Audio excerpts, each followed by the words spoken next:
बिस्मिल्लाहिर्रहमानिर्रहीम। अस्सलाम वालेकुम। जैकब न्यूज़ सां मां यहाँ आबिद अली मंगरियो। पेश आहिनि हिन वक़्त जूं हेडलाइंस। वफ़ाक़ी वज़ीर सरदार मोहम्मद मियां सूमरो जैकब न्यूज़ सां वीचार मंडी ते चयो आहे त जैकबाबाद में नेशनल हाईवे जो कमु शुरू करायो वियो आहे, जेको राजा पेट्रोल पंप खां अहमद मियां सूमरो शाख ताईं ठाहियो वेंदो ऐं रोड जो कमु बि शुरू थी चुको आहे। हुन चयो त आवाम खे अपील कंदुसि त चूंडनि में पंहिंजा नुमाइंदा सोची सम्झी चूंडनि, छाकाणि त उहे ई माण्हू अॻिते हली संदन नुमाइंदगी कंदा।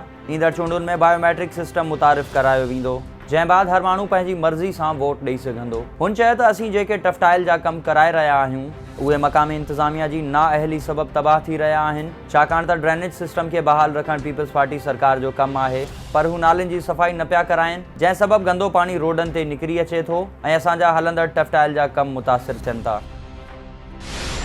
जैकबाबाद में शहीद भुट्टो पारां गैस जी बंदिश, वधंदड़ गंदगी समेत बुनियादी मसइलनि जे हल लाइ एहतजाजी जलूस ज़िलई सदर नदीम कुरैशी, अब्दुल समी सूमरो, नूर मोहम्मद मंजू, ख़ालिद बुल्लो ऐं ॿियनि जी अॻवानी में कढियो वियो। मुज़ाहिरीन शहर जे मुख़्तलिफ़ रोड रस्तनि तां थींदा DC चौक पहुता, जिते टायरनि खे बाहि ॾेई साड़े छॾियो ऐं धरणो हणी वेही रहिया। इन मौक़े ते अॻवाननि ख़िताब कंदे चयो त जैकबाबाद शहर अंदरि गंदगी जा ढेर लॻल आहिनि ऐं नालियूं साफ़ न थियण सबबि उथली पयूं आहिनि। शहर गंदे पाणी जे तलाउ जो ॾेख ॾेई रहियो आहे। ॿिए पासे सियारे जी मौसम अचणु शर्त ई सॼे शहर अंदरि गैस इंतिज़ामिया पारां हथरादू बहरान पैदा कयो वियो आहे। शहर में क़ाइम CNG स्टेशन्स खे 24 कलाक सर्विस फराहम कई पई वञे, पर लोड शेडिंग रुगो शहरनि लाइ आहे। हुननि वफ़ाक़ी वज़ीर मोहम्मद मियां सूमरो, डेप्यूटी कमिश्नर जैकबाबाद समेत ॿियनि वसवारनि खां मुतालबो कयो त गैस जी हथरादू लोड शेडिंग ख़त्म कई वञे ऐं शहर जी सफ़ाई खे यकीनी बणायो वञे।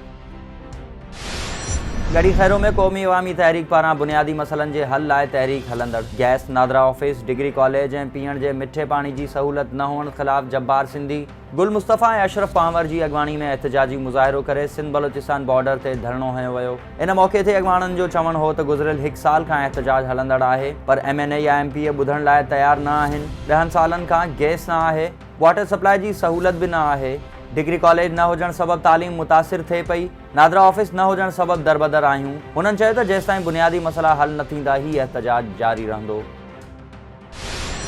मुबारकपुर में 3 ॾींहं अंदरि रोलू कुतनि 10 ॼणनि खे ॾाढे ज़ख़्मी कयो। मुबारकपुर जे महरपाड़े में 8 वरनि जे नीगर सोनू महर खे कुतनि ॾाढे ज़ख़्मी करे विधो। इस्पताल बंदि हुजण करे मासूम नीगर घर अंदरि ई रोईंदो रहियो। पैसा न हुजण करे वारिस वैक्सीन लाइ शहर कोन खणाए विया। पुलिस पारां बि को केस दाख़िल न थी सघियो। बहादुरपुर में चोरनि पारां अन्न चोरी करण जी कोशिश, भाॻे ने पुलिस पारां फायरिंग, चोर मोटरसाइकिल छॾे फरार। चोर ग़ुलाम रब्बानी ऐं ताज मोहम्मद सूमरो जे देरे में अन्न चोरी करण लाइ पहुता। संदन इंतज़ार में लिकियल भाॻे ने पुलिस फायरिंग करे ॾिनी, जंहिं बाद चोर मोटरसाइकिल छॾे फरार थी विया। भाॻियनि जो चवणु हो त असांजो 50 मण अन्न चोरी थियल आहे, जंहिं बाद चोर खे पकड़ण लाइ लिकी वेठासीं। पुलिस मूजिबि चोरनि जी हथ आयल मोटरसाइकिल मां संदन सुञाणप कई वई आहे ऐं चोर आमिर बहराणी जे चाचे अल्ताफ़ उर्फ़ अल्लू खे गिरफ़्तार करे चोरी थियल अन्न बि हथ कयो आहे। जोंगल में अणसुञातल चोर बागड़िन जे घर मां समूरो घरेलू सामान चोरी करे फरार। ॻोठ नसीर समेजो में 4 अणसुञातल चोर हरिदास, कनीहो ऐं अनवर बागड़ी जे घरनि में रखियल सोलर प्लेटूं, पखा, बैटरियूं, मोबाइल, कपड़ा ऐं ॿियो सामान ॿुहारे विया। मुतासिरनि पारां पुलिस खां चोरी वापसि कराइण जी घुर। गढ़ी असन ऐं भरपासे वारनि इलाइक़नि में चोरियुनि जी वारदातुनि ॻोठाणनि जूं निंडरूं हराम करे छॾियूं। बाहू खोसो थाणे जी इमारत पुठियां अणसुञातल चोर फरीद मरेटो जे घरां संदसि ॻऊं ऐं ॻोठ बरखुरदार जखराणी मां अली मुराद जखराणी जो मोटरसाइकिल चोरी करे फरार थी विया। ॿिए पासे RD 44 थाणे जी हद ॻोठ ख़ुदाबख़्श नोहकाणी में चोरनि ॻोठाणे बालाज नोहकाणी जो डांद ऐं ॻोठ आम टांवरी मां कलंदर बख़्श टांवरी जी मेंह चोरी करे विया।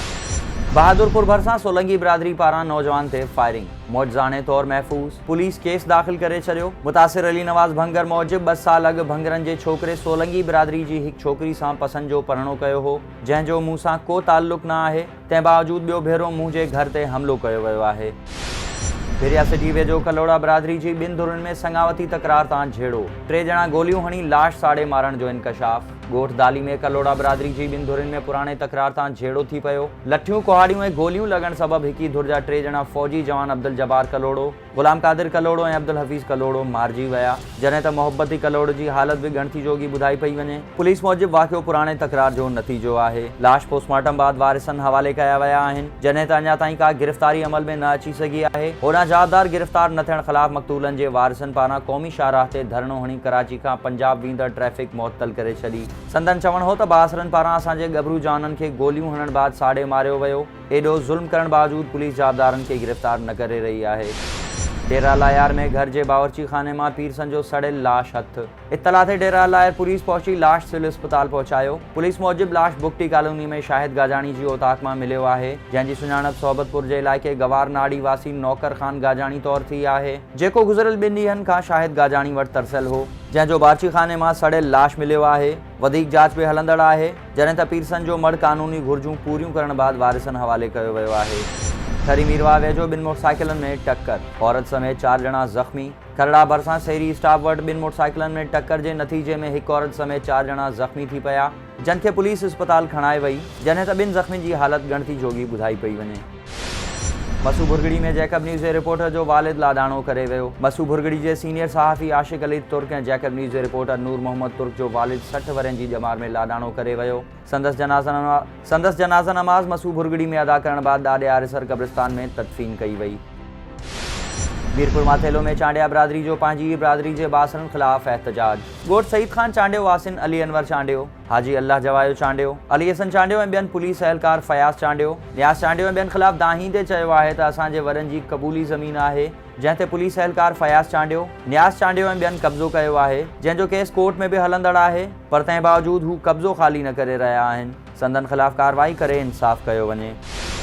बख्शापुर रेड बडाणी प्रेस क्लब जी चूंड, अब्दुल्ला भुट्टो बिना मुक़ाबले सदर चूंडिजी वियो। प्रेस क्लब जूं चूंडियूं चेयरमैन मोहम्मद अली जी निगरानी में थियूं। नई बॉडी में सदर अब्दुल्ला भुट्टो, सीनियर नायब सदर गुलाम यासीन भुट्टो, नायब सदर Niaz Ahmed Bhutto, general secretary Ahmed Ali Chachar, deputy general secretary Shah Mohammad Domki, press secretary Sadruddin Bhutto, office secretary Jam Ashiq Hussain Chachar, खजांची Dheeraj Kumar, member executive committee Riaz Ahmed, कुर्बान अली भुट्टो ऐं मकबूल अहमद शामिल आहिनि।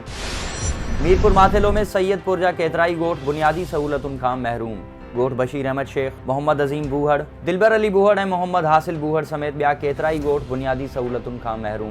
गैस, रोड, ड्रेनेज ऐं स्कूल जी सहूलत न हुअण ख़िलाफ़ ॻोठाणनि अब्दुल गनी बूहड़, बाबू भील, मल्हण बूहड़, लियाकत चाचड़ ऐं ॿियनि एहतजाज कंदे चयो आहे त तक जे चूंडियल नुमाइंदनि ऐं इंतिज़ामिया असां सां वेगी माओ वारो सलूक कयो आहे। हिन जदीद दौर में असांजे ॻोठनि खे बुनियादी सहूलतुनि खां महरूम रखियो वियो आहे, जेका सरासर ॻोठाणनि सां नाइंसाफ़ी आहे। ऐं मटियारी जे मूसा पाड़े में महफ़िल नात जो एहतमाम कयो वियो। फैज़ मोहम्मद ख़ास खैली ऐं संदसि पुटनि रब ॾिनो ख़ास खैली ऐं माजिद अली ख़ास खैली पारां ॿिन्ही जहाननि जे सरदार हज़रत मोहम्मद मुस्तफ़ा सल्लल्लाहु अलैहि वसल्लम जी शान में अज़ीम उशान महफ़िल नात रसूल मक़बूल जो एहतमाम कयो वियो, जंहिं में मटियारी जे मशहूर मारूफ़ नात ख़्वाननि अब्दुल कादिर बिलाली, हाफ़िज़ मुदस्सर अली फैज़ान, सदाम मंगवाणो, नूर हसन ऐं ॿियनि नात शरीफ़ पढ़िया। ही हुयूं हिन वक़्त जूं ख़बरूं। वधीक ख़बरुनि ऐं अपडेट्स लाइ विज़िट कयो असांजी वेबसाइट www.jacobnewshd.com ऐं फेसबुक ते फॉलो कयो। ॾिसंदा रहो जैकब न्यूज़, ख़बर खां हक़ीक़त।